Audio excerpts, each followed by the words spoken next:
Баламның аты Бегдулла, менің атым Бейдулла. Келіншегімнің аты Төлебаева Сара.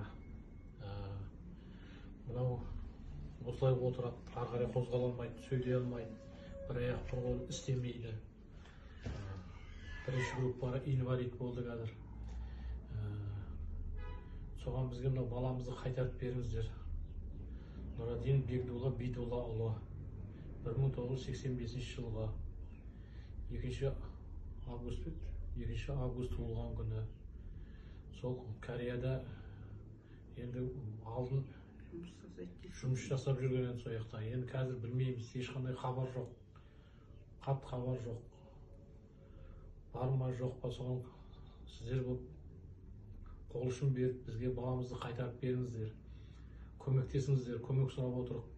Үйде екеумізден басқа ешкім жоқ, қыздар кеткен, келін, 3 немере баласымен отыр үйде.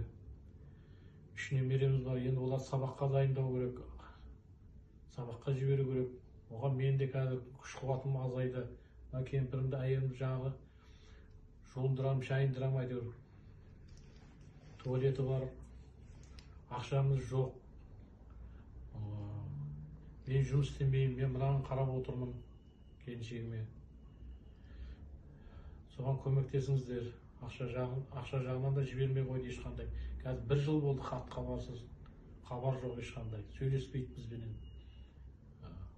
Соған көмектесіп жіберіңіздер сіздер.